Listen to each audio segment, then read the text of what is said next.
الفضل YouTube channel میں آپ کا استقبال ہے۔ اس چینل پر روزانہ قرآن پاک کی ایک آیت تلاوت مع ترجمہ اور مختصر تشریح پیش کی جا رہی ہے۔ ویڈیو اپلوڈ ہونے پر نوٹیفیکیشن پانے کے لیے اس چینل کو سبسکرائب کریں اور بیل آئیکن ضرور دبائیں۔ السلام علیکم ورحمۃ اللہ وبرکاتہ۔ میرے دینی و ایمانی بھائیوں اور بہنوں، سورہ نساء آیت نمبر 102 پیش خدمت ہے۔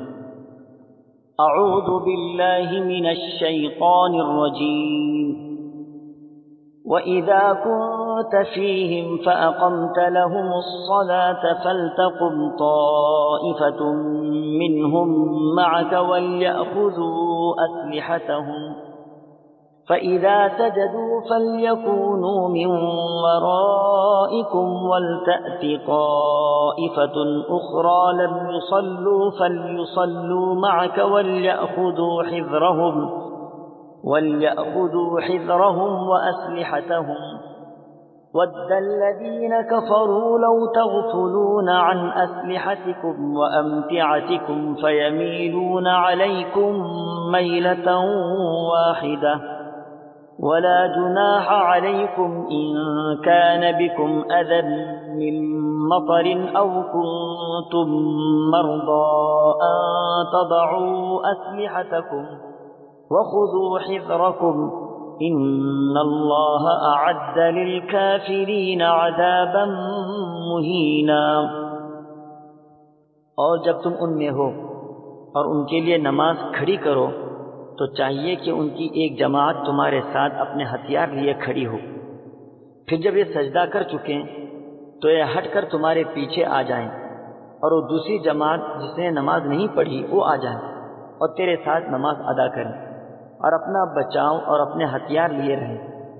کافر چاہتے ہیں کہ کسی طرح تم اپنے ہتھیاروں اور اپنے سامان سے بے خبر ہو جاؤ تو تم پر اچانک دھاوا بول دیں۔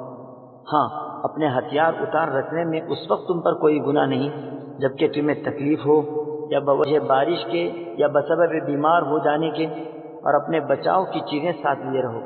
یقیناً اللہ تعالیٰ منکروں کے لیے ذلت کی مار تیار کر رکھی ہے۔ حضرات، اسلام میں نماز کی بہت بڑی اہمیت ہے، ساتھ ساتھ جماعت کے ساتھ نماز ادا کرنا بھی اسلام میں بڑے مقام و مرتبے کا عمل ہے اور اس کا حکم بھی دیا گیا۔ دوسری بات یہ ہے کہ نماز کسی بھی حالت میں معاف نہیں ہو سکتی، ہر حالت میں نماز ادا کرنا ضروری ہے۔ اس آیت میں صلاۃ الخوف یعنی خوف کی نماز کس طرح پڑھی جائے اس کا حکم بتلایا جا رہا ہے۔ صلاۃ الخوف کے مختلف طریقے احادیث کی کتابوں میں ملتے ہیں۔ صلاۃ الخوف کی ترکیب کا انحصار بڑی حد تک جنگی حالت پر ہے۔ نبی کریم صلی اللہ تعالیٰ علیہ وسلم نے مختلف حالات میں مختلف طریقوں سے نماز پڑھائی ہے۔ اب امام وقت صورتحال کو مد نظر رکھتے ہوئے جس طریقے کو بھی اپنائیں اس کے لیے اختیار ہے۔ حضرات، یہ نماز اس وقت مشروع ہے جب مسلمان اور کافروں کی فوجیں ایک دوسرے کے مقابل جنگ کے لیے تیار کھڑی ہوں، اور ایک لمحے کی بھی غفلت مسلمانوں کے لیے سخت خطرناک ثابت ہو سکتی ہو۔ ایسے حالات میں اگر نماز کا وقت ہو جائے تو صلاۃ الخوف پڑھنے کا حکم ہے، جس کی مختلف صورتیں حدیث میں بیان کی گئی ہیں۔ مثلا فوج دو حصوں میں تقسیم ہو گئی، ایک حصہ دشمن کے بالمقابل کھڑا رہا تاکہ کافروں کو حملہ کرنے کی جسارت نہ ہو، اور ایک حصے نے آ کر نبی کریم صلی اللہ تعالیٰ علیہ وسلم کے پیچھے نماز پڑھی۔ جب یہ حصہ نماز سے فارغ ہو گیا تو یہ پہلے کی جگہ مرتزن ہو گیا اور مرتزن حصہ نماز کے لیے آ گیا۔ بعض روایت میں آتا ہے کہ آپ صلی اللہ تعالیٰ علیہ وسلم نے دونوں حصوں کو ایک ایک رکعت نماز پڑھائی، اس طرح کہ آپ صلی اللہ تعالیٰ علیہ وسلم کی 2 رکعت اور باقی فوجیوں کی ایک ایک رکعت ہوئی۔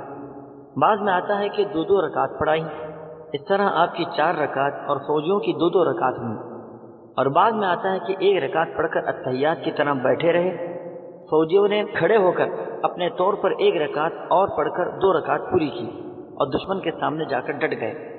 دوسرے حصے نے آ کر نبی کریم صلی اللہ تعالیٰ علیہ وسلم کے پیچھے نماز پڑھی، آپ صلی اللہ تعالیٰ علیہ وسلم نے انہیں بھی 1 رکعت پڑھائی اور اتحیات میں بیٹھ گئے، اور اس وقت تک بیٹھے رہے جب تک فوجیوں نے دوسری رکعت پوری نہیں کر لی۔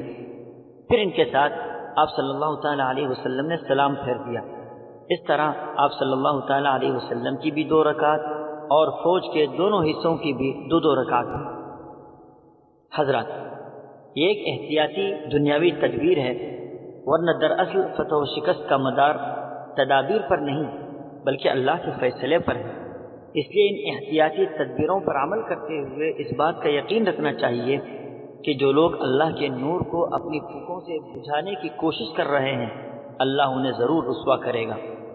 اس آیت میں ایک اور بات کی اجازت دی گئی کہ اگر بارش یا بیماری اور ذوف کی وجہ سے ہتھیار کا اٹھانا مشکل ہو تو ایسی حالت میں ہتھیار اٹھا کر رکھ دینے کی اجازت ہے، مگر اپنا بچاؤ کر لینا چاہیے۔